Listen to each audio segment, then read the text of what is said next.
Fala pessoal, estamos começando mais um episódio do Mahara Talks, episódio 4, o nosso encontro sobre comunicação, audiovisual e o mercado corporativo.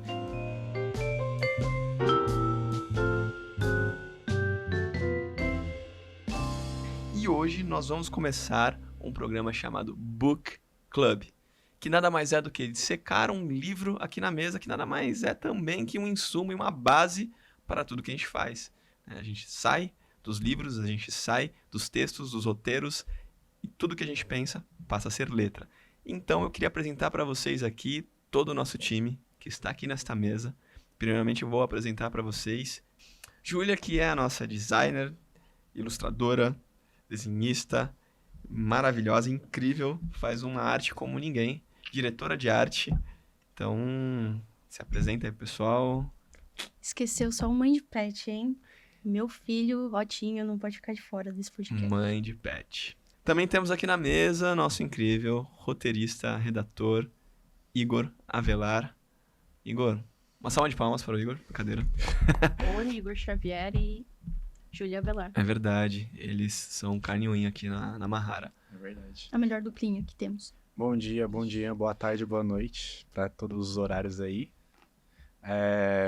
Segundo podcast do Mahara Talks, estamos aí e vambora. Eu conheço em partes a obra, já estudei ela um pouquinho, então vamos ver o que sai daí, né? Verdade. E talvez ele fale um pouquinho de One Piece aqui no meio, porque ele tá nessa vibe já faz um tempinho. Né? Descobriu ontem One Piece e tá já no episódio 427 de 13.055. E também nós temos aqui a Mariana Basoli, nossa estrategista de comunicação e branding aqui na Mahara. Formada também em cinema.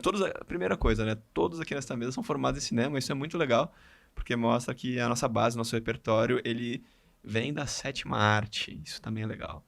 Mas se apresenta pra gente aí, por favor, Mariana. Bom, eu primeiramente muito feliz, né, de estar aqui no Mahara Talks, a primeira vez que eu participo também. E, enfim, é uma iniciativa nossa, um projeto nosso que a gente tem aqui internamente de comunicar um pouco mais como a gente é pra fora, o que a gente pensa pra fora. E aí, com o Book Club, a ideia é também a gente trazer um pouco mais dessa questão de referências, de processos. A ideia do Talks é falar sobre negócios, sobre criatividade, sobre audiovisual. Então, essa escolha foi bem pautada em criatividade e, logicamente, como a gente traz essa criatividade para o nosso mercado.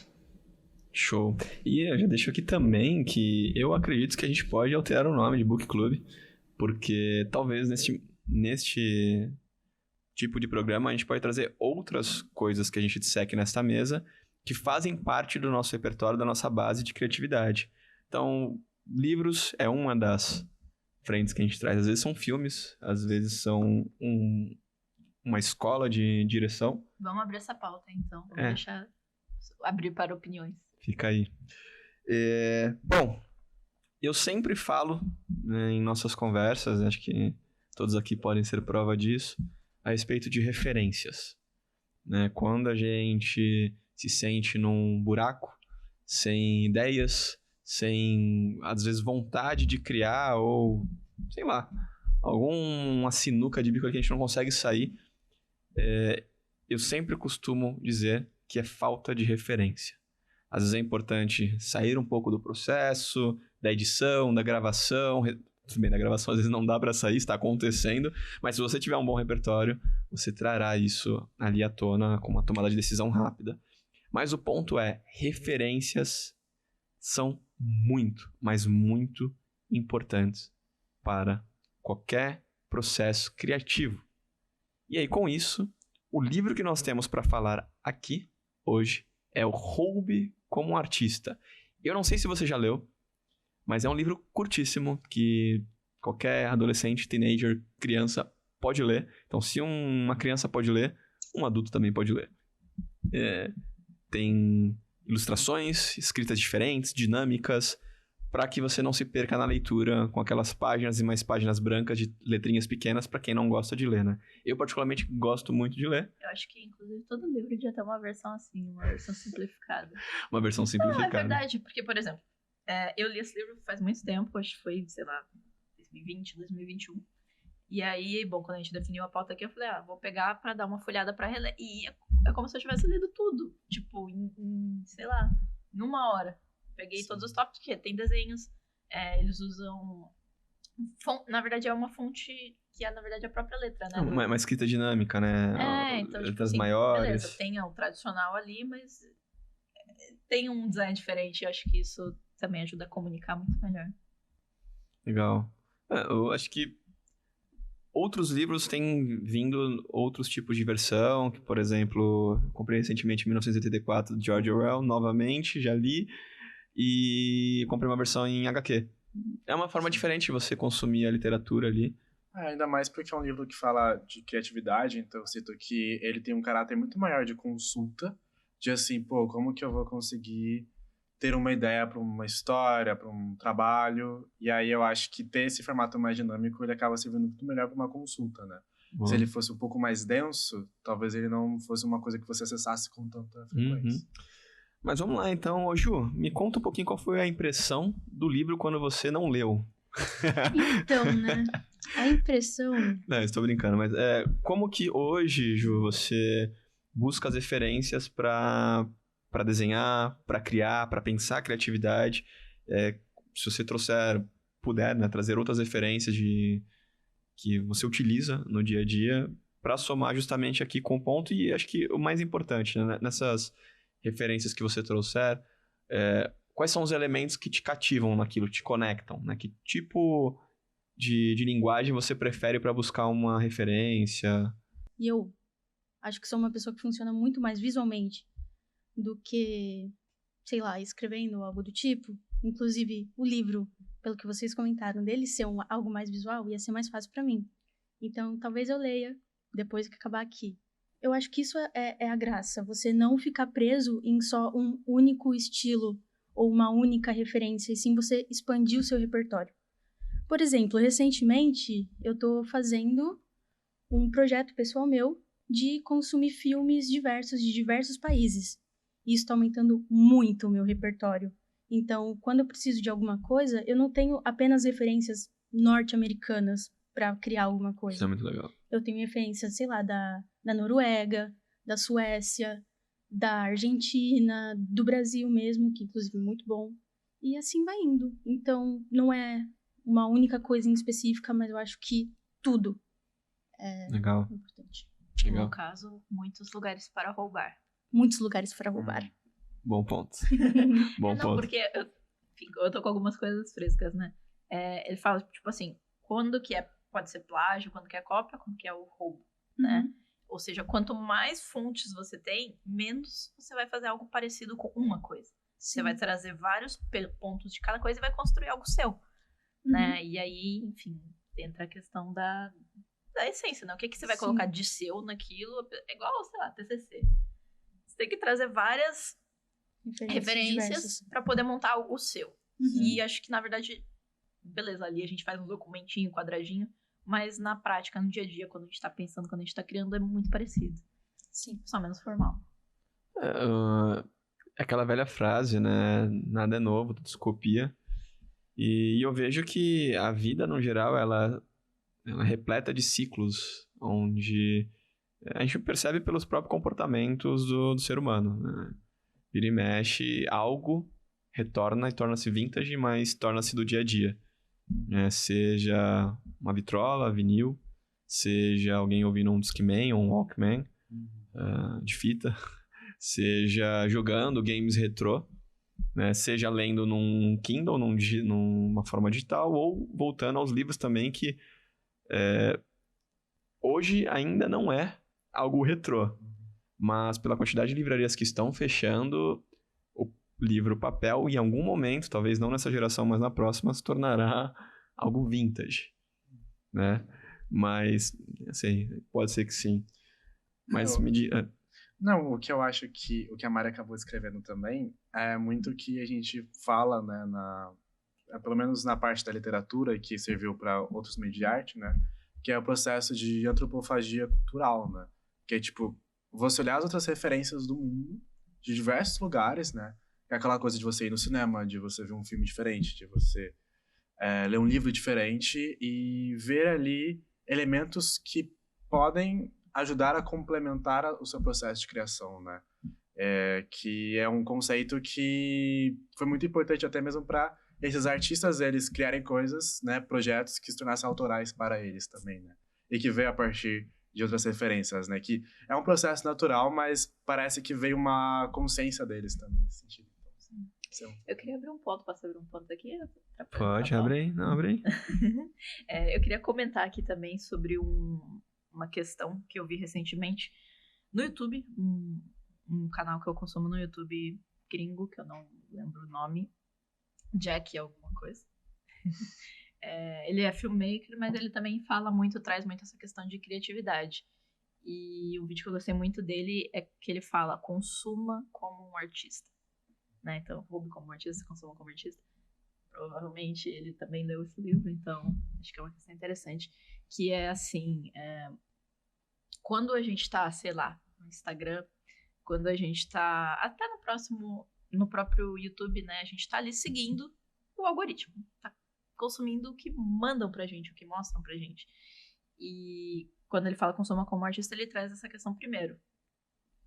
Não tanto do online, porque ali no online você tá vendo coisas que já foram feitas, então, tipo, tende a ser uma cópia da cópia da cópia, não no sentido de fazer igual, mas de ser mais do mesmo. E ele fala pra você sair e ir mais pro offline, e consumir um teatro local, e admirar a sua rua, escrever um roteiro baseado em uma cena do dia a dia. Então, é você ter mais essa questão de respirar, se ouvir e perceber o seu entorno, pra criar algo mais puro, menos mais do mesmo. Igor, me diz uma coisa. Imagina um ser vivo novo agora. Me descreve um ser vivo novo agora. Você é o cara da RPG, você é o cara das criações, você é roteirista. Bella Baxter. Vamos lá. Bella Baxter. Puts. Me descreve um ser vivo novo agora. Eu conheço essa pergunta, sei que é essa questão.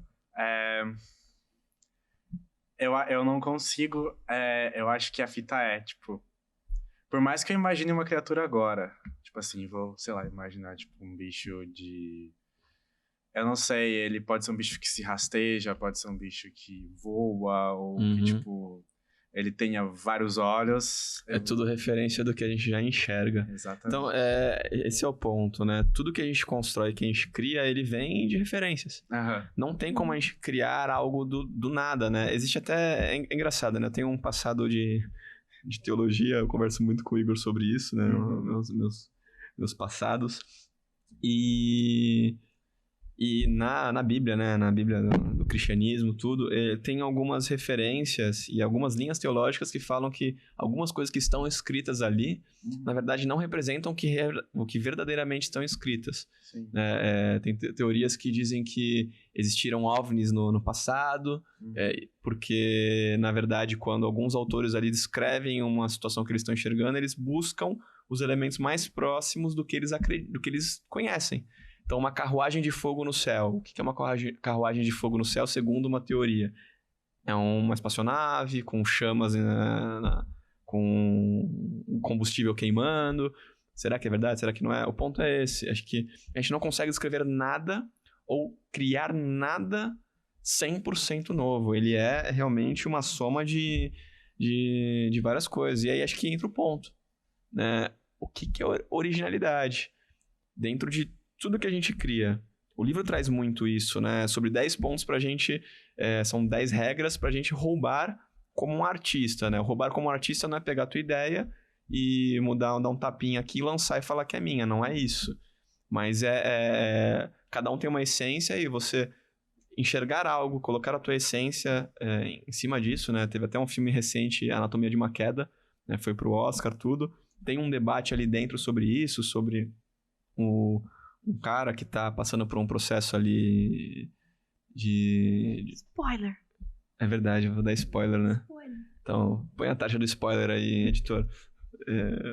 Mas tem um cara passando por um processo de problema psicossomático e a esposa ali, ela fez um sucesso na carreira dela como escritora e nesses vai e vem de discussões deles e ele começa a escrever um livro e deixa de lado, ele, pelo debate, passa a entender que ele libera a utilização da ideia, ela constrói uma ideia, foi 27 páginas, né, vamos dizer assim, e ela constrói 300 páginas a partir de uma ideia, ela constrói todo um cenário, ou não é? Então, assim, a pergunta que eu deixo aqui, que aí eu gostaria primeiro que a Ju responda, e aí depois a gente vai pra Mari, depois pro Igor. Ju, existe originalidade? Como que você identifica o que é algo original pra ti? Porque acho que ser original passa pelo subjetivo. É difícil, né? Imaginar algo original, visto que absolutamente em todas as áreas da nossa vida a gente tem referência de alguma coisa, até mesmo na fala. A gente aprende a falar vendo outras pessoas a falarem. E isso é para literalmente todas as áreas da nossa vida. Então, algo original, acho difícil. Mas o que é mas o que é originalidade para você? O que quando você olha para algo e fala assim, cara, isso é original, é uma ideia talvez diferente, pode ser um compilado de um monte de coisa, mas isso para mim é original. É quando a pessoa consegue expressar e passar a essência, transmitir alguma coisa de uma forma nova, não muito convencional, digamos assim. Consegue passar uma emoção ou consegue passar alguma essência. Quando uma pessoa consegue se colocar em tal coisa. Eu não sei se está dando para entender. Um pouco. É complicado de explicar. Você trouxe a parte de essência, a parte de contar, ter algo para dizer. Uhum. Mas você concorda que às vezes... que a mesa é pra isso mesmo, pra gente discordar e concordar. Você concorda que às vezes existem coisas que são tratadas como originais, a narrativa é a mesma, a história é a mesma, mas foi contada de uma forma diferente, uma linguagem diferente. Exato. Pegando o exemplo, por exemplo, do Aranhaverso. É a mesma fórmula de sempre. É a mesma bosta de sempre. Mas eles inovaram na forma de fazer. Na animação. Exatamente. Que é, no caso, misturando um monte de referência e criando algo novo, digamos assim. Legal. Então é uma nova forma que eles acharam de expressar tal... A mesma coisa. A Sim. mesma fórmula, a mesma jornada do herói, o multiverso que já tá cansado na Marvel, a DC tá tentando. Mas daí vai cair logo, logo no esquecimento até alguma outra coisa nova ser criada, se for pra pensar. Uma pergunta boa. Vou anotar aqui. Mari, existe originalidade pra você? Como que você identifica o que é original pra ti? Então, eu já vou responder a primeira pergunta e talvez não responda a segunda. Eu acho que não existe originalidade. Acho que talvez quando a gente olha pra uma coisa e fala, nossa, isso é original, isso é disruptivo, é porque você não tinha uma referência daquilo, mas provavelmente quem criou tinha. Porque, né, a gente vê aquela lógica, nada vem do nada. Faz sentido. Mesmo uma linguagem, um novo ritmo, bandas, né, por exemplo, os Beatles, eles começaram como um cover. Só que o que acontece? Eles não queriam outra banda tendo o mesmo setlist que eles. E se eles só faziam cópias, alguém poderia fazer a mesma coisa que eles, né? E foi aí que eles começaram a escrever, foi por isso. E eles têm as próprias músicas e é a maior boy band do mundo. Até hoje. Eu acho. Acho que o One Direction não passou. Acho que ainda é Beatles. Aqui, mas... Nossa. Tem um BTS aí, que é isso. Não, mas assim, aí que eu tava... Desculpa, eu tava nos britânicos. Eu tenho meu ponto. Meu ponto vai ser legal também pra essa mesa. Continua. Não, é isso aí. Falta o Igor aí. Vai lá. Não atrapalhei. Não atrapalhei. Não, tá tudo certo aqui. Não. Existe originalidade. Tá. E como que pra você identifica se você acredita que existe? Porque ela falou, pra mim não existe, então não tem como identificar. Eu acho que depende da ótica pela qual você considera. Porque é um conceito abstrato. É um ponto bom. É um conceito abstrato. Aí se a gente for olhar assim pelo tom purista, do tipo assim, original, tipo, você foi elucidado. A obra por si só. Você, tipo, era o vazio e brotou nada. Aí não existe. Mas se a gente entende originalidade como algo seu, e que você pode utilizar outras ferramentas de outros lugares para fazer algo que seja seu, tipo, e as pessoas vão bater o olho e falar, por exemplo, a gente pode ter muitas referências de obras e criações anteriores, mas a gente sabe que quando a gente cria algo e as pessoas ao redor te conhecem, batem o olho e falam, nossa, isso é muito você, isso é muito sua cara. Então, eu acho que a gente pode entender originalidade como quando você consegue expressar algo que é seu, mesmo que você ainda utilize outras ferramentas para chegar nisso. Pra mim. Interessante também. E tem a questão, aí eu vou trazer um ponto também, que eu falei que não existia, mas talvez em alguns âmbitos... Mudou de opinião. Não. Isso é bom, né? O Igor me trouxe um ponto, eu fiquei pensando aqui. Existem algumas questões, por exemplo, vacina da Covid. Não existia. Não existia nenhuma vacina desenvolvida nesse nível, nessa velocidade. Alguém fez. E só existe ela, foi patenteada, é uma receita, sei lá. Original. Tem outra. Uhum. Sim. Mas existiam outras vacinas. Existiam outras vacinas. Existia... Então, mas aí é outro ponto. Porque é um produto original no sentido de que só existe ele. Aí eu vou trazer a minha humilde Embora opinião. existam de várias marcas, né? Vamos falar sobre Mas eu vou trazer a minha opinião, então, que acho que registrado. pode somar um pouco. Eu acredito que originalidade, esse ponto da identidade é legal, é interessante. Sim. Mas a identidade ainda, normalmente, ela é construída na base de... Eu enxergo assim, na base de uma tribo. Eu enxergo o Igor e posso enxergar outros milhares de Igors. Eu enxergo a Ju e posso enxergar outras milhares de Ju. Cada um com as suas particularidades, Sim. mas a gente sempre se identifica com uma tribo, Sim. beleza? Uhum. Então, aí, gostos pessoais, tudo. Então, não necessariamente o que você está fazendo. Hoje eu enxergo que, nossa, realmente, eu te vejo nessa produção. Mas eu posso ver outra pessoa que tem gostos parecidos com o Igor, ok. Mas acho que originalidade, pra mim, é quando ela muda uma linha do tempo. É quando ela... Porque, por exemplo, se avião não existia, beleza? Mas existiam outras referências. Outros seres vivos que voam. Então, voar não é algo novo. O ato de voar. Ok? Mas o ato do ser humano voar e isso mudar uma geração e mudar como a gente se locomove, isso é original. A internet é um meio de comunicação. O telefone é um meio de comunicação. A gente já se comunicava por cartas. Já existia algo que a gente fazia que era aquele ato. Mas quando vem algo que muda, para mim, drasticamente um mercado de musical, um mercado audiovisual, um mercado da arte, pode ser um estilo artístico. Ele é um Senato. Pode não Miranha. ser nenhum estilo, pode ser uma forma de negócio. Pode ser uma forma de negócio. Quando ela vem e cria talvez um novo caminho para aquilo, aí para mim parte da originalidade, né? Você falou do Beatles, você falou do One Direction. One Direction não mudou nada. Pode ser em níveis de números, tal, blá blá blá, cresceram, ok. BTS já mudou um pouco, trouxe uma cultura à tona do qual estava esquecida e subvertida. Mas aí eu vou trazer um contraponto, né? Eita, nós. Tá quente aqui hoje. Vou tomar uma água. É porque... Tadinho, olha. Nossa. Não, é tipo assim, você trouxe fatores sociológicos, né? Porque assim, a exposição faz com que, por fatores sociológicos, eu tenha certas características e etc. Só que tem a tendência histórica também. Porque existe uma tendência, né? Não é sempre, mas é uma tendência de que quando surge uma invenção, quando surge uma teoria nova, existiam outras pessoas que às vezes nem se conheciam, que também estavam tendo ao mesmo tempo. Perfeito. Né? Por exemplo, Charles Darwin, eu não sei o nome dos pesquisadores, mas existiram outros pesquisadores com teorias da evolução bem parecidas com ele naquele período. E aí, ou mesmo do avião, né? Que tem aquela disputa sobre... São os irmãos, Os irmãos Wright ou Santos Dumont. Exato. Santos Dumont, é claro. Santos Dumont, é claro. Então, aí, por ser tão disruptivo, tipo assim, beleza, vai ser disruptivo, mas se essa pessoa não tivesse feito aquele ato disruptivo, analisando que existiam outras pessoas trabalhando nisso, talvez chegasse no mesmo lugar, entendeu? Então a gente pode ir para um lado... Eu não acho que exista uma ideia individualizada.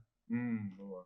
Certo. Então eu consigo enxergar uma ideia original que pode ter tido um precursor ou um grupo de precursores, mas eu enxergo originalidade quando uma ideia desconectada do seu autor, ela cria atração e ela segue em frente. Seja pós-morte de um artista, por exemplo, Van Gogh, depois a escola dele, vamos dizer assim, a arte dele é reconhecida como algo realmente novo, disruptivo e é estudado por anos, enfim.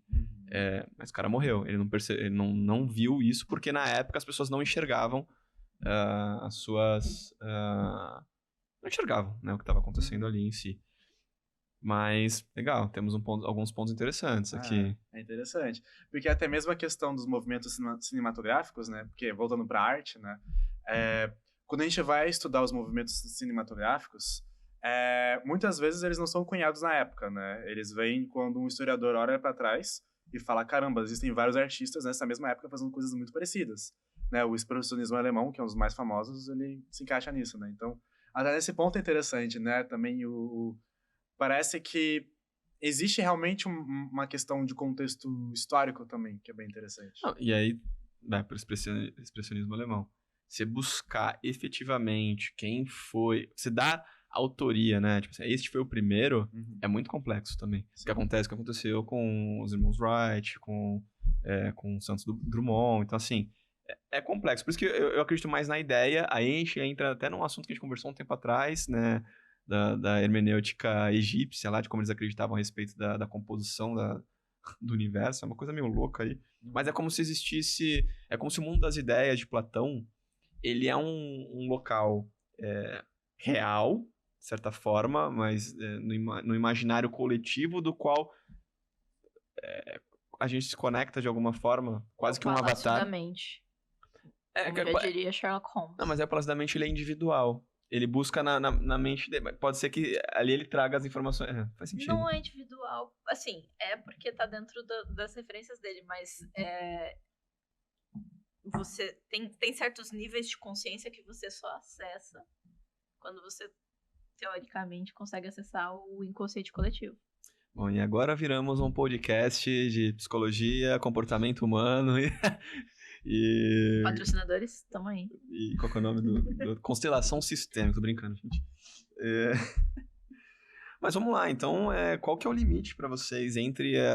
Vamos lá, né? Acho que isso é importante.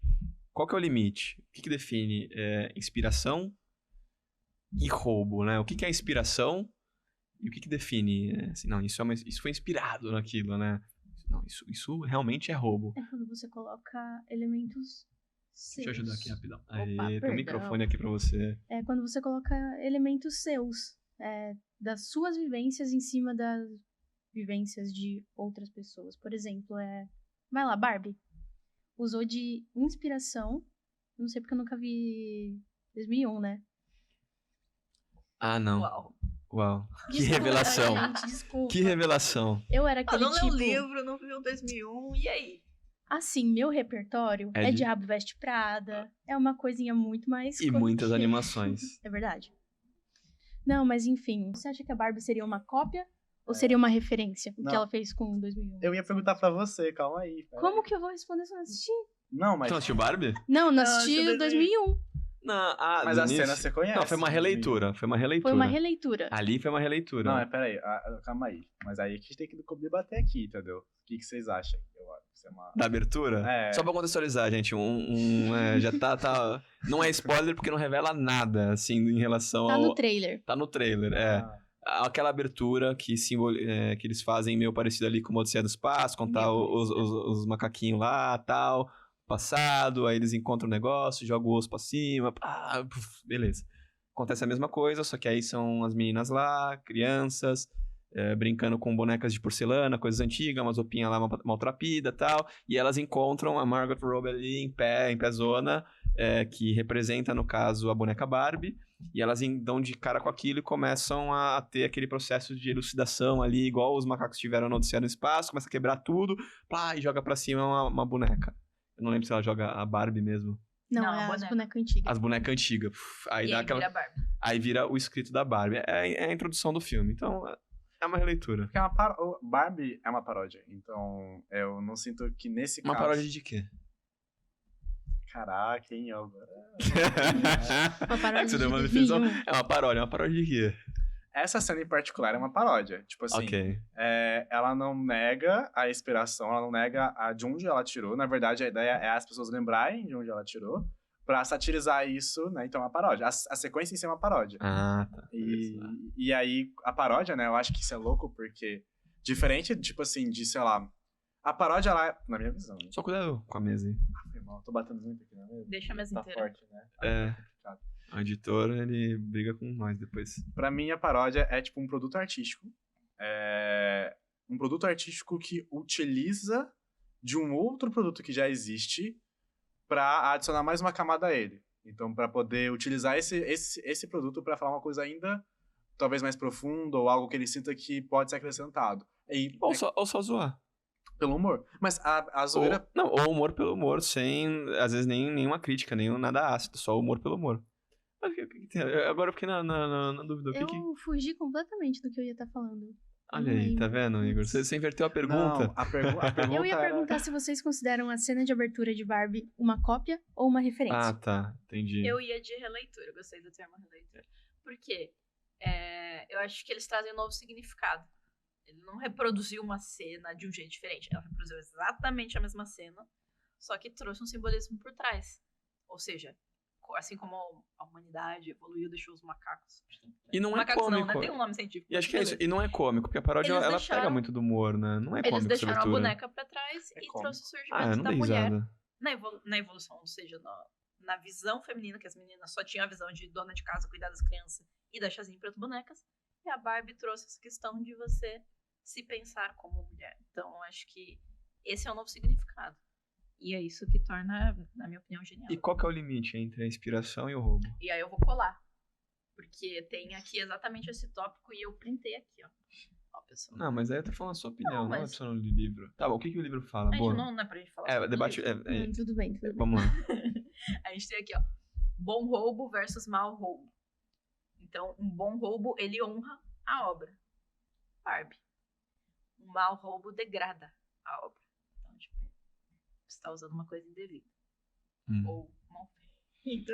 Entendi. Sei lá, a pessoa quer fazer uma homenagem e faz um negócio lá todo derretido. Tá, entendi. Um bom roubo estuda a obra.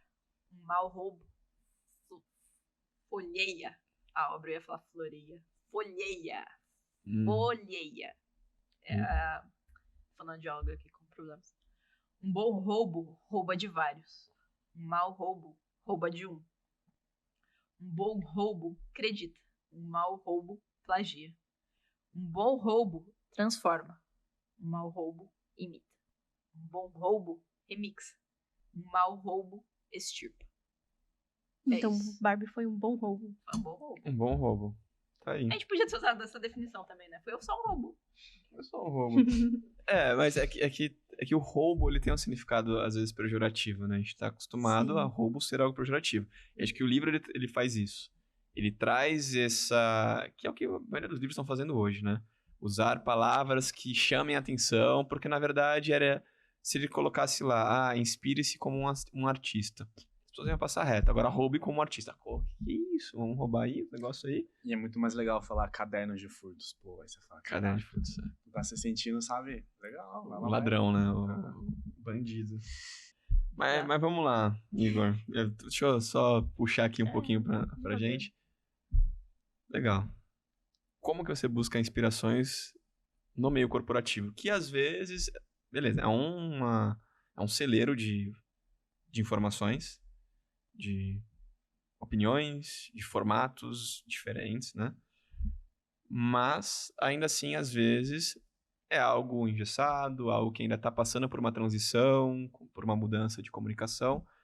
Como que você faz para buscar inspirações no mercado corporativo? Eu acredito que a gente não precisa buscar necessariamente as inspirações. É porque, assim, a tendência natural, a resposta natural seria, eu busco referência por outras comunicações corporativas, mas não necessariamente. Você pode, sim, utilizar isso como inspiração, mas é o que eu e a Mari a gente conversa bastante, né? Que, às vezes, as inspirações, elas podem vir de lugares não óbvios também, né? Uma pessoa que me inspira muito, um artista que me inspira muito nesse sentido, é o Sebastião Salgado, que ele é um grande fotógrafo, e ele não é formado em fotografia. É um documentarista, né, basicamente. Um fotógrafo documentarista, Ele né? é formado... Eu não sei se ele se formou em fotografia depois, mas a primeira formação dele foi na economia. Não, eu tô dizendo assim, ele hoje, conhecemos ele como fotógrafo documentarista. A formação dele ou não importa. Não, mas foi justamente essa formação dele em economia que trouxe o olhar crítico para a forma como ele faz as com composições as, dele. com as diferenças sociais, com tudo que ele Exato. traz. Exato. Apesar, as fotos dele tem muita informação. Exato. Então, eu acredito que o principal ponto, vamos lá, a gente precisa produzir né, vamos fazer um filme corporativo. Eu acho que o primeiro passo, um passo que é fundamental, é entender a mensagem que o filme quer trazer, o que a gente quer realmente transmitir de sentimentos, e a partir daí a gente pode ter um enorme arsenal de referências, né? Então, se a gente quiser transmitir uma ideia de conforto, a gente pode buscar essa ideia de conforto em outros lugares, né? Não só no corporativo. Não só no corporativo. As referências do universo corporativo são essenciais, porém a gente pode utilizar de outros meios para atingir isso, sabe? E aí, às vezes, trazer um frescor que o mercado audiovisual corporativo não está acostumado. E isso se destaca também nesse processo. Então, a gente poderia dizer também que a curiosidade paira um pouco pela inspiração. Ser curioso, isso é importante. Bastante. Então, às vezes as pessoas elas têm essa dificuldade de consumir conteúdos que são totalmente fora da zona de conforto. Eu tenho dificuldade de assistir musical, por exemplo. E continuo com essa dificuldade. É porque eu não quero. Tem coisa que a gente não quer quebrar, né? Até algum me pegar e falar, cara, pô, nem La La Land me pegou, então é complexo demais. Entendeu? Acho que só Rei Leão mesmo, o desenho. Estão trazendo muitas decepções pra mesa. Muitas decepções. Esse lado aqui, ó. Complicadíssimo. Mas, então vamos lá, Mari, fala aí. Então, como que se hoje busca, você que cuida hoje da comunicação e do branding da Mahara, que é uma produtora focada no meio corporativo, por mais que a gente tenha as nossas artes, as nossas linguagens diferenciadas, mais voltada para o cinema, como que você busca a referência do que você faz hoje? Eu basicamente acho que são duas respostas, né? Como o Igor falou, como a gente tá no meio corporativo, então a gente precisa olhar para o lado, aqui não é arte pela arte, a gente precisa entregar resultado, então inevitavelmente a gente precisa olhar para o que está dando certo, né? Em outros nichos, em outras áreas. Em outros nichos, outras áreas, legal. E pra gente isso é muito fácil. Vamos ser bem sinceros, pra gente é muito fácil olhar pra outras áreas, porque a gente tá o tempo inteiro consumindo outras áreas e, tipo assim, não superficialmente, a fundo, né? Ou seja, quando a gente atende uma comunicação interna de uma empresa, a gente tá completamente por dentro da cultura daquela empresa, né? Então, basicamente isso. E pensando agora em coisas novas, eu acho que é muito olhando pra dentro também. Olhar para o que a gente já faz e pensar, pô, beleza, como é que a gente passa essa mensagem? Ou por que as pessoas de fora ainda não estão vendo isso, sendo que já existe? Acho que é muito olhar para o que já existe, olhar porque já é feito, lógico, para onde a gente quer chegar, pro que existe que pode ser roubado, mas muito pro que já é feito. Acho que esse olhar pro que a gente tem é muito importante, porque é da onde vem a essência, da onde vem o que a gente é. Legal. E você, Ju? Porque acho que de todos aqui, você é o que mais vai por um outro caminho. Né? O mercado corporativo não é um mercado de animações. Sim. É muito pontual, né? Você tem muito mais filmes produzidos de live action, vamos dizer assim, né? Ou com atores, atrizes, ou com os próprios colaboradores, diretores, enfim. E em alguns momentos vem uma animação ou alguns elementos que são feitos em cima desses vídeos live action. Como funciona para você buscar? Você busca só no meio corporativo? Você vai buscar fora? As referências, obviamente, tem que estar por dentro do que está acontecendo no mundo, como que é feito, até mesmo você tem esse norte, mas eu acho que não deve se limitar apenas ao meio corporativo, as suas referências. É como o Igor falou, a gente tem que ir para fora, a gente tem que olhar outras áreas, a Mari também comentou, a gente tem que ver as coisas do nosso dia a dia, o nosso repertório e tentar trazer algo de novo, digamos assim, para o que a gente vai fazer, entendeu? Animação... Existem vários tipos de animações no mundo. Mas, ao mesmo tempo... Recapitulando. Não, assim, tem uma coisa muito legal que você está fazendo nos últimos dias que eu achei sensacional. Sim. Que é... ilustrando, né, criando e fazendo os desenhos de um vídeo, que basicamente eu vou chamar de um vídeo bula, né, porque é um vídeo para os enfermeiros e o pessoal lá da farmácia, né, os farmacêuticos, possam utilizar para assistir e saber manusear ou entender as composições da medicação, tudo. Sim. E você trouxe elementos, né, que eu tava vendo, de obras greco-romanas. Uhum. Ou seja, como que é isso, né? A gente tá entregando um filme, uma animação, pra ensinar a usar um medicamento. Como que você chega a utilizar? Pilar Coríntio pra montar. Eu não sei, acho que é justamente de ter várias referências ao meu redor que a gente vai juntando várias delas e tentando transformar em algo novo. Foi o caso que eu e o Gui, que também está trabalhando nesse projeto, a gente está fazendo. A gente não está se restringindo a apenas um meio de referência. A gente está buscando referência em tudo e criando algo muito mais dinâmico do que simplesmente um vídeo, uma bula.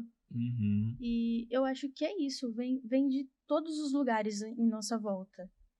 E é isso que torna o projeto que a gente está fazendo tão divertido e imersivo. Porque não é mais do mesmo. A gente tá E era pra ser uma buscando bula. isso. A gente está roubando de outros artistas de uma forma inteligente e atribuindo um novo significado a tudo isso. Nossa, que a essa gente tá palavra criando. roubando sempre Pega um pouco, né? pega, né? É Porque se forte. trocasse roubando por... A gente tá sempre se inspirando em outros copyright. artistas. Eu quero trazer um quote aqui. Tá. Que eu acho que tem muito a ver com o que a gente tá falando. Não se preocupe com a coerência entre uma parte e outra quando você tá fazendo um trabalho. O que unifica todo o seu trabalho é o fato de que você que o fez. Então, tipo assim, Interessante. beleza, o que tem a ver um greco-romano com uma bula pra aplicar um remédio? Uhum. Aparentemente nada, mas conforme você vai desenvolvendo e trazendo, né? Eu vou aproveitar que você trouxe uma citação do livro e eu vou ler aqui os 10 mandamentos do Bora. livro. E aí eu queria de vocês, concordo, não concordo e por que não concordo? Coisa rápida, né? Pra gente criar um livro aqui agora, tá? Primeiro mandamento, roube como artista. Sim. Concordo. É um título, né? É. Não consigo enxergar muito como um mandamento esse, mas beleza. É porque eles usaram, mas... Eu acho que na hora acho que o título veio por último. Ele falou, qual que vai ser o título do meu livro? Aí ele falou, vou usar o primeiro mandamento. Eu tô com preguiça. Esse aqui, tá bom. Esse, eu também concordo, apesar de eu preferir a palavra inspire-se como um artista, mas tudo bem. Tem que usar pra dar Tem que mais... usar copy, roube as ideias dos Vamos outros. no consuma. O moço do vídeo lá usou consuma. Bruno da Mahara diz pra você roubar as ideias dos outros. Faça um caderno de furtos. Exatamente. Fúrtico. Segundo mandamento. Não espere até saber quem você é para poder começar. Concordo muito. Concordo. Sim. Mas é difícil. Acho que é o mandamento mais difícil. Qual que é a pergunta que você sempre fazia um pouco lá atrás, né? Quando mais assim, mais pra 2022, em relação à minha jornada no audiovisual. Puta, não sei. Se eu te- Então eu vou trazer, né? Pô, 2022, fala aí. Pô, você perguntava pra mim, né? Como que eu decidi seguir o caminho do audiovisual. Eu tinha muito essa dúvida. Porque eu vou trazer esse ponto, né? Eu entrei na faculdade de cinema com 17 anos. Eu não tive muitas outras experiências profissionais na vida e tal. E eu sempre fiquei com essa pulga atrás da minha orelha. Falei, pô, será que esse é o caminho certo? Eu não conheço outros. Como é que eu sei que eu tô no caminho certo se eu não conheço outros? Já resolvi essa dúvida. Mas acho que é uma questão muito importante. Tipo, Mas aí eu vou te talvez trazer. você só fazendo, você descubra. Pra mim, não foi assim. Mas foi. Você teve que entrar, andar o caminho, você andou o caminho do audiovisual, de certa forma saiu e voltou a falar, não, é aqui mesmo que eu quero ficar, no audiovisual. Eu, basicamente, assim, é que eu tô falando por causa da segunda pergunta, do segundo mandamento. Que é, lá atrás eu não falei, nossa, eu vou montar uma produtora, montar um time da hora e vai se chamar Mahara. Na verdade, eu estava lá com uma câmera, falaram, pô, você faz uns vídeos legais aí, né? E aí tinha câmera, eu fazia alguns vídeos. Quando eu vi, eu tava fazendo, aí um me chamou pra fotografar aniversário e tal. Então eu fui indo, né? E aí, então, eu não consigo enxergar um ponto de começo. Esse é o ponto. Consigo enxergar, obviamente, quando a Mahara foi fundada, quando eu quebrei, quando entrou a primeira pessoa na família Mahara. Eu consigo enxergar esses pontos, mas o ponto que eu comecei no audiovisual é meio nebuloso pra mim. Entendeu? Porque começou aonde? Começou lá com eu comprando uma câmera, com eu usando uma câmera emprestada, com minha avó me dando câmera analógica pra brincar em casa, quando eu era pequeno. Começou aonde? É Começou... um caminho mais natural. Pra mim não foi, então. Foi uma escolha que eu fiz. Foi uma ruptura. Vou estudar cinema. Mas Então eu tu, tinha... mas tu não eu fiz editava, isso aqui, mas ó. tu não editava vídeo? Editava, mas eu não via isso como carreira. Eu não via nada Mas eu como também não carreira. via. Esse é o ponto, eu também não via. Só estava lá. Só estava disponível pra mim, né? E aí eu vou pra terceira pergunta. Escreva o livro que você quer ler. Essa é uma boa, porque eu acho que essa é uma ótima. Nem pergunta, terceiro depois. Mandamento. Mandamento, é. Eu acho que é uma ótima, porque basicamente a ideia não é você produzir algo que necessariamente, né, agrade inicialmente a outra pessoa ou que você imagina um ideal. Se não é uma coisa que não faz sentido pra você e você não consumiria, você não gostaria, eu acho que não tem, não é nenhuma questão de sentido. Se você está produzindo algo e você começa a se questionar se você realmente consumiria isso, e a resposta é não, então você acaba seguindo por uma direção que talvez não seja nem tão interessante. Não significa que outras pessoas não consumiriam. Não significa que outras pessoas não consumiriam. Mas você se desconecta de você como um artista, de certa forma. E talvez não precise nem ser algo relevante, por exemplo. Acho que talvez nem você saiba disso. Né? Acho que ninguém sabe disso, mas eu já escrevi um livro. Quando eu tinha 8 anos, eu escrevi um livro com meu primo sobre a minha gata. Tinha umas 20 Que páginas. legal. E sei lá, eu legal. achei que eu queria escrever um livro sobre a minha gata. Se chamava A Folga de uma Gata. Porque era uma gata, obviamente, preguiçosa. Tipo, era Obviamente gatinha de rua. preguiçosa. Não, todo gato. É que assim, ela tinha acesso à rua, né? Eu morava numa casa e tal. E mesmo assim, ela tava o dia inteiro no sofá, entendeu? Sim. O nosso E isso eu falei, Garfield. porra, isso é interessante, vou escrever um livro sobre isso. Então, tipo assim, eu acho Interessante. que quando a gente fala de, talvez, de arte, ela vem muito também de fazer as coisas sem objetivo, né? Sim. Mas eu acho que Dane-se. mas eu acho que talvez vá um pouco mais fundo, que é no aspecto que, assim, beleza, na vida, né, nós como artistas vamos produzir coisas que não necessariamente são nosso tipo de consumo diário. Só que Ficção americana, assistam esse filme.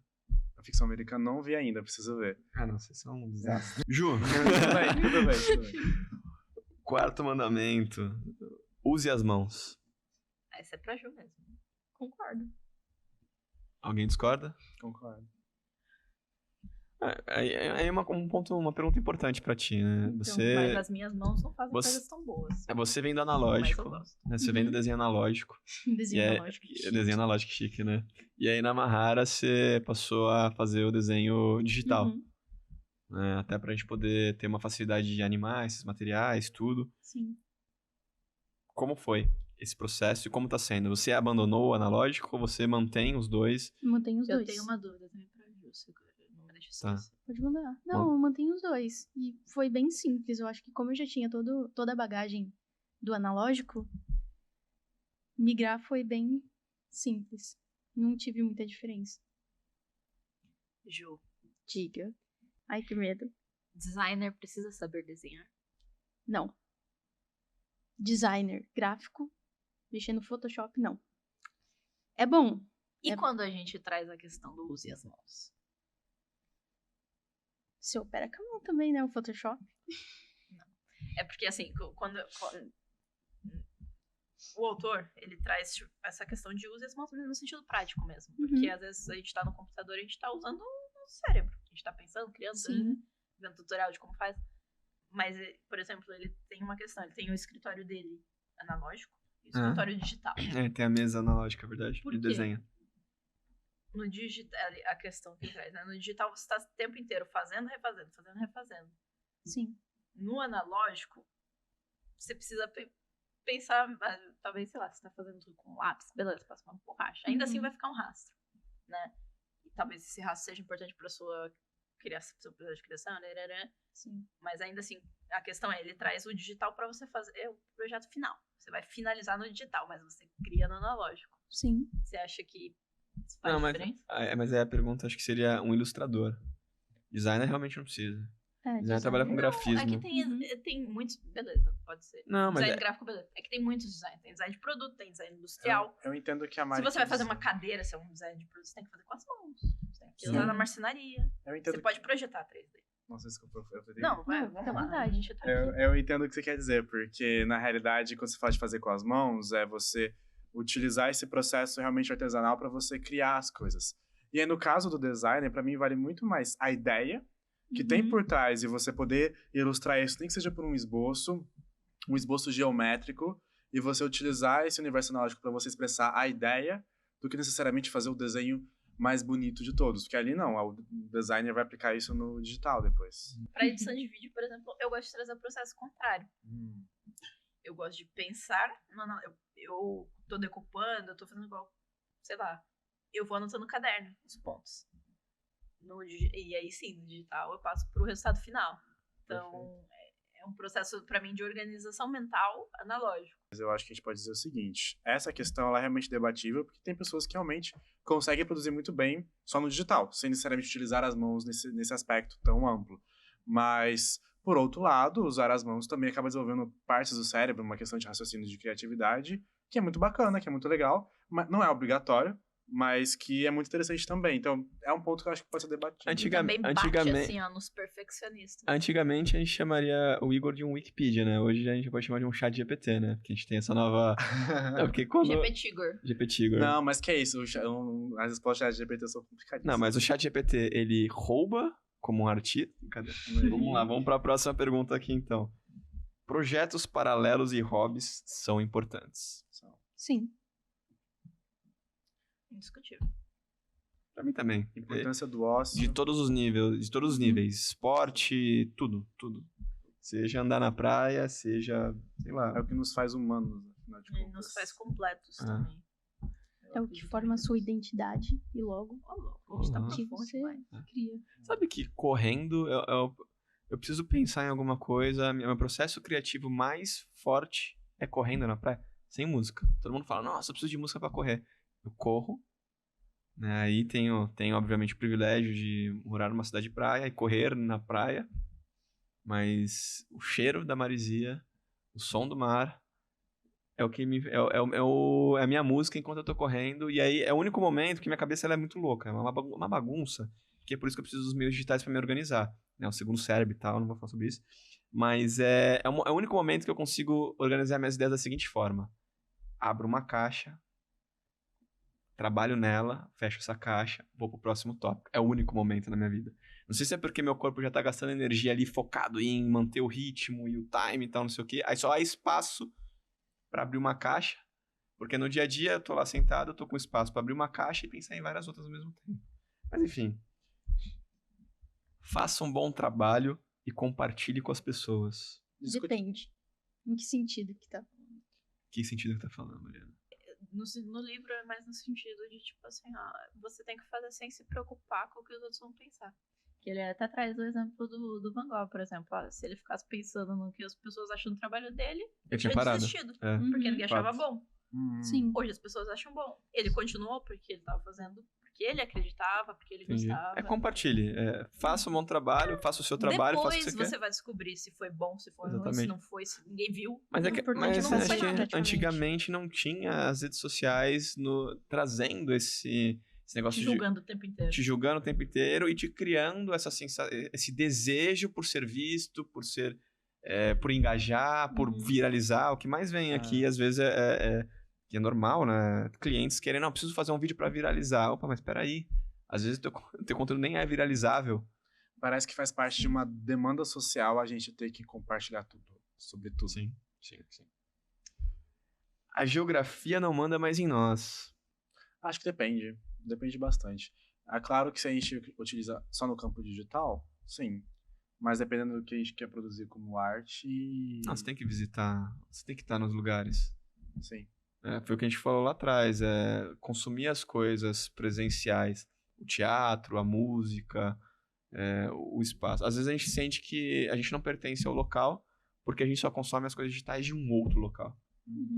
Só que, toda cidade tem muito para oferecer pra gente, só que a gente vive consumindo coisas externas e a gente não consegue vivenciar o nosso dia a dia. Eu vou trazer duas coisas, né? Primeiro, eu concordo, eu acho que até um ponto. Eu gosto muito de literatura do século XX, e é uma literatura muito de exploração porque as pessoas estavam começando a navegar, a viajar, né? Então começou a se escrever, tipo, livros que se passavam no Egito, na Mesopotâmia, na África. Enfim, isso sai na África, né? Desculpa. Mas eu acho que sim, a gente só conhece algumas coisas porque a gente tem acesso geográfico a alguém que esteve lá. Sim. Né? Mas aí trazendo de novo a questão do livro, né? Ele fala muito no sentido de você trocar. Então, tipo assim, ele é um rapaz que veio do interior, lá do fim do mundo, e tava morando numa cidade hoje maior, uma cidade com vários artistas, né? Mas ele fala que a maior parte das pessoas que ele tem esse tipo de conexão de troca, de criatividade, hoje não são daquele lugar. Porque a gente tem essa liberdade de falar com qualquer pessoa. Não de vivenciar qualquer coisa. Porque vivenciar é diferente de consumir, de ver. Mas de trocar. Tipo, eu posso abrir o Omegle lá e falar com um indiano hoje e descobrir muitas coisas sobre a China. A Índia. Caraca, a geografia não é o... Que ódio, quebrei. Era geografia. Saí do personagem. A pergunta era sobre geografia, né? Tá bom. Então, tá bom. É importante, então, né? Falando das coisas, geografia é importante. Ainda bem que ela vem do cinema, né? Que, assim, eu nunca gostei de geografia. Geografia com Gui. revelação. Seja legal. O mundo é uma cidade pequena, é seu 8º mandamento.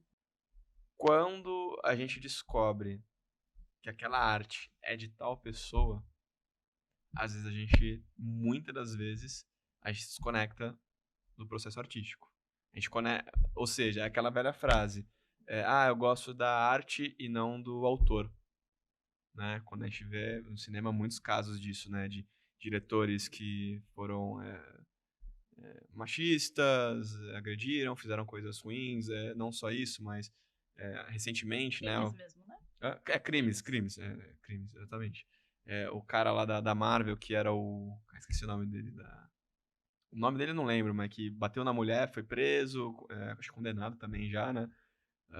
O recente caso do Robinho também, né? Então, assim, é isso. Quando você é uma pessoa boa, a tua arte ela é preservada. Quando você passa a ser uma pessoa ruim, a tua arte, que às vezes ela tá desconectada da tua vida. E não só arte, né? Todo um legado. É todo um legado. Pra qualquer área, eu acho. Ela morre, cai por terra porque você fez algo que é ruim, um crime, cometeu algo contra a humanidade. Então, pra mim, esse é o ponto desse livro. Não sei se vocês concordam com o que eu tô falando. Concordo. Mas é muito difícil, né? Às vezes a gente gosta tanto de alguma obra em si, e aí quando vai ver, fala, que merda. É um debate complexo, mas sim, eu acho que além disso, eu acho que é uma questão de você manter boas relações, né? Você nunca sabe com quem você vai estar se relacionando no futuro. Então, tem um pouco desse lado, eu acredito. Seja chato. É a única maneira de terminar um trabalho. Eu concordo muito. Concordo. Por que vocês concordam com isso? Eu não sei se chato é o que eu tô dizendo, que eu tô me referindo, mas a única forma de terminar um trabalho é literalmente, por mais que você não esteja gostando, você continuar fazendo até ele ser concluído. Então, você não vai deixar... Você vai ser chato consigo mesmo a ponto de falar, não tô gostando, mas vamos ir até o final pra gente conseguir chegar em alguma coisa. Não. Depois, se continuar não gostando quando você terminou, aí você revê, mas seja mais chato, talvez um pouco crítico consigo mesmo, que é isso que te faz também evoluir como artista. Se você faz uma obra e fala, caraca, cheguei no meu ápice, você não vai evoluir, buscar mais coisas pra, na sua próxima criação, você se superar, digamos assim. Você vai se manter estagnado. Então, eu acho que ser chato consigo mesmo um tiquinho, não de uma maneira tóxica, né? Que te faça desistir de tudo.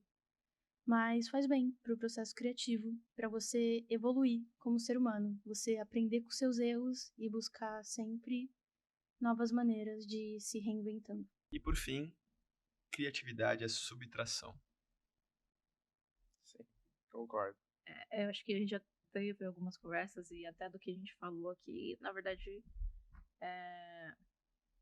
como nada é original e criatividade é você trabalhar dentro de uma caixinha, né? Então, basicamente, você vai olhar tudo que você tem e tirar muita coisa. Então, acho que no livro também é isso que ele traz, mas também é o que eu entendo da minha interpretação. E é muito mais subtração do que adição, né? Acho que até alguns conceitos que eu gosto de coisas mais simples, mais claras, mais minimalistas, é você trazer a essência do que precisa ser dito, ou do que precisa ser comunicado, ou do que precisa ser expressado, e não frufruzar. Gosto mais da coisa mais crua, então quanto mais subtração pra mim, mais a essência tá naquilo. Eu vou trazer um contraponto. Peraí, só antes, que eu acho que aí você vai trazer um contraponto, só aproveitando o que você falou, tem uma frase que eu não lembro a autoria, mas ela é bem famosinha até, Cuba. que... Igor Avelar, não importa. É, isso aí.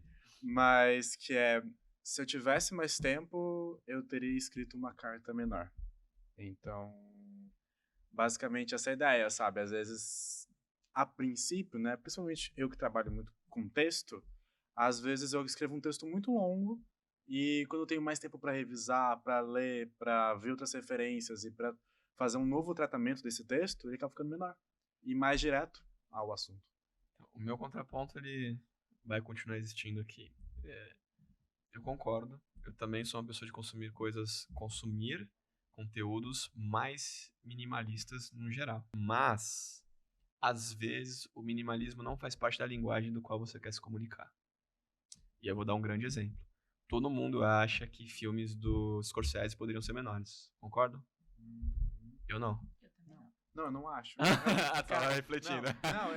Não, que eu concordo com... Enfim, que tem essa questão. Tem essa questão. Mas eu também não acho. Eu acho Tadinho, eu aproveitei a deixa aqui. Ah, então você não concorda. Pronto, o Igor não concorda. que poderia ser um vídeo do TikTok, não. Enfim. Mas esse é o ponto. Sim, vão ter pessoas que acham que tudo tem que ser reduzido. E aí eu acredito que vem por conta do 1x, 1x e meio, do WhatsApp, do Instagram, do YouTube, de você acelerar as coisas. A nossa mente está acelerada. Eu acredito que a gente precisa, sim, de um minimalismo informativo, de comunicação, porque às vezes as pessoas querem falar, mas floreiam tanto que não chegam no que querem falar. Mas quando a linguagem faz parte da comunicação, né, aí sim a gente... acho que é isso. O conteúdo, ele pode ser simplificado, mas se a linguagem pede algo um pouco mais complexo, por quê? A fotografia do Scorsese, por exemplo, Assassinos da Lua de Flores, é incrível. E a fotografia, aquela fotografia mais pausada, mais contemplativa, ela fala muito, ela se comunica muito. Não só o texto, não só o ritmo que ele constrói na montagem e no roteiro. Então, ok, conteúdo, a gente tem que sim, a gente tem que polir para poder reduzir. Mas não se esquecer, não usar isso como uma premissa. Porque às vezes a gente se esquece que a linguagem era importante também. É aquela velha história, aquela velho debate, linguagem ou conteúdo. Eles se transitam e se conectam em vários momentos. Então, acho que esse é o contraponto que eu trago. Eu concordo muito, mas eu acho que ele é válido só quando a gente fala no âmbito da arte. Ou seja, ou num contexto muito específico, da pessoa estar disposta a estar ali por alguma razão. Por exemplo, no nosso caso, né, de filmes que a gente fez um filme pro evento X. Beleza, todo evento vai parar e vai assistir aquilo. Sim. Aí, a gente pode explorar tudo que a gente quiser. Agora, Mas quando depende. a gente fala de uma... Deixa eu terminar. Quando a gente fala de uma mídia que vem da vertente da publicidade, que é aquela coisa de ou as pessoas estão sendo obrigadas a ver aquilo, ou elas estão passando por aquilo. Sim, né, perfeito. Aí a gente não pode se dar esse luxo. Então a gente acrescenta mais uma coisa. Não só a linguagem, mas quem? O quê? Então, legal. Então nós temos, ok, minimalismo em comunicação, isso é show. Mas nós temos que se preocupar com a linguagem. Se a linguagem fizer parte da narrativa, a gente tem que preservá-la, mas também pensar em quem está assistindo, por que está assistindo e onde está assistindo. Eu acho que subtração não é nem a questão do minimalismo em si, mas é saber realmente filtrar o que realmente condiz com a história, sabe? O que é importante. Filtrar o que é importante. Se a linguagem for importante, ela tem que existir. Se o tempo for importante, show. E aí, para fechar, eu queria fazer uma pergunta para vocês, né? Acho que a gente falou muito aqui de que forma a criatividade a gente aplica aqui na Mahara, né? A gente faz sempre muitos debates sobre alguns projetos, a gente abre o núcleo criativo, Os editores estão sempre conversando, a gente conversa com os clientes, a gente consome muito conteúdo, a gente fala sobre filme, sobre filosofia, sobre psicologia. A gente tem essa premissa aqui, né? Conversar e se abrir sobre os projetos e trazer as referências que a gente tanto tem, tanto busca fora. Mas aí eu queria de vocês, se vocês colocassem mais um mandamento, pudessem colocar, olha, isso aqui para o meu consumo de referências, para o meu consumo para minhas inspirações, para os meus roubos, não pode faltar. Para vocês, qual seria o mandamento que vocês colocariam no livro? Acho que curiosidade. Ele não fala muito sobre curiosidade no livro, mas eu acredito que a curiosidade também é uma coisa para ser desenvolvida. A criança, né? A nossa criança, ela é muito curiosa, ela é muito de explorar, vai lá, mexe no que não é pra mexer, Até falarem quebra não, as coisas não, na não, loja. não, não. Exato. Até cortarem as E asinhas. aí você vai ficando restringido. E eu acho que ter essa questão de explorar, aí lá vai, quer saber como funciona o negócio? Vai lá, desmonta. Se não souber montar, depois tem YouTube, entendeu? E acho que é isso. Graças a Deus tem YouTube. É hoje. você ir a fundo mais, não ficar na superficialidade. Mas sim, mergulhar em alguma coisa que te interesse. Lógico que não em tudo, senão ninguém tem tempo pra isso. Mas, se você tá curioso sobre um assunto, tem alguma dúvida, vai lá, vê, explora, buscar mais de uma referência também. Preciso de técnicas pra aprimorar minha criatividade. Beleza, não vai ver um só. Vê Pelo vários. menos 3. Você tira uma média do que funciona. Eu não sei se é uma coisa que tá no grupo ou no livro ou não, mas também de buscar conhecer, não se restringir apenas a um meio de comunicação, mas sim, Boa. apreciar a vida como um todo. Buscar referência em literalmente em todas as suas vivências. Eu acho que essa seria um bom mandamento. Você consegue extrair referências desde a textura de uma folha até, sei lá, a textura de um vulcão. E assim vai indo. Nossa, que bonito. Profundo, né? Bastante. É. Profundo. É o corte da Joyce. Pois é. Tramontina. E o que eu gostaria de trazer nesse ponto é não ter medo do primeiro esboço. Então, muitas vezes, né, eu e a Julia, a gente troca bastante, né, na forma de a gente criar. E muitas vezes a gente fica tão preso ali naquela folha em branco, naquele Photoshop em branco, e a gente não consegue fazer nada. E eu só fico tipo assim, só faz. Faz e vai trabalhando em cima do que você conseguir criar nesse esboço. Só vai. Você sabe que você precisa ter o título X, sabe que precisa ter a fonte Z. Então, a partir daí, a partir desse primeiro esboço, você vai trabalhando em cima. Então, não tenha medo do primeiro esboço. Eu traria. Eu ia trazer uma, mas que soma muito com a de vocês duas, né? Que era sair da zona de conforto. Porque às vezes a gente fica muito na curiosidade de coisas que estão próximas do que a gente está consumindo. E a ideia de sair da zona de conforto é olhar, ter mais observação das coisas e com isso querer saber como que funciona. Não é só a curiosidade próxima, mas a expandida. Então, queimou o chuveiro, não sei trocar, vou chamar alguém pra trocar. Não, peraí. Uma indireta pro Igor. Peraí, deixa eu ver aqui no YouTube como que funciona. Nossa, não é difícil trocar o chuveiro. Mas como funciona a corrente elétrica? Como que funciona uma diferença de potencial? As polaridades. Como que eu vou tomar um choque no chuveiro? Eu preciso ligar o disjuntor? Ah, não, só vou tomar choque se eu fechar. Então, assim, E você descobre que é mais fácil do que parece. É isso aí, esse é o ponto. Você descobre que é mais fácil do que parece e aí isso te traz insumo para as outras coisas. Mas acho que, num geral, para mim, seria isso. Saia da zona de conforto, mas eu vou trazer um que desconecte um pouco de vocês. Para ter mais uma coisa. Para mim seria observe mais, ouça mais, fale menos e escreva menos. Eu acho que às vezes a gente se sente, não sei, minha cabeça. Às vezes a gente sente que a gente tem que estar escrevendo tanto. Se eu tenho tanta ideia na minha cabeça, eu preciso escrever. Quando a gente poderia utilizar essa energia para ouvir ao nosso redor, ouvir as pessoas e muitas vezes tem muito mais beleza ao nosso redor do que a bagunça que tá na nossa mente. Escrever, Ah, tá. falar, construir, tudo tá do que a gente quer botar de dentro pra fora.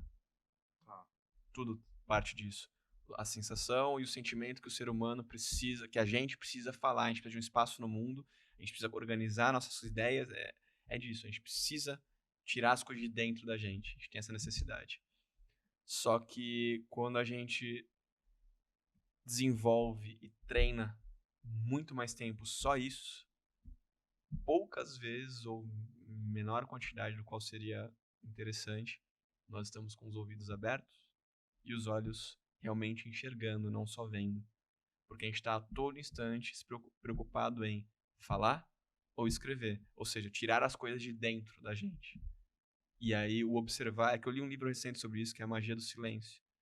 E é você observar, ouvir mais. Eu não tô falando que escrever, a gente tem que parar de escrever, eu não disse isso, eu disse assim que a gente tem que reduzir um pouco o percentual de que a gente tem que gerar coisas e aumentar um pouco mais o nosso percentual de ouvir pessoas. E aí, com isso, obviamente, vai ter, o momento que a gente senta para escrever, ele vai ter mais insumo, vai ter mais conteúdo. Naturalmente ouve muito mais do que escreve. Pelo menos eu. A gente só ouve, a gente não escuta. Escutativa.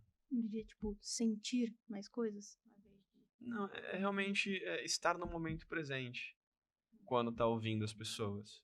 Quantas vezes vocês estão ouvindo algo, mas estão pensando talvez na resposta? Ou estão ouvindo algo, mas estão pensando o que vão fazer pro jantar? Entendeu? Então, eu não sei, eu tenho me pegado muito nessa temática de ouvir mais e observar mais. E, por incrível que pareça, minha cabeça tem ficado menos desorganizada quando eu sento para escrever.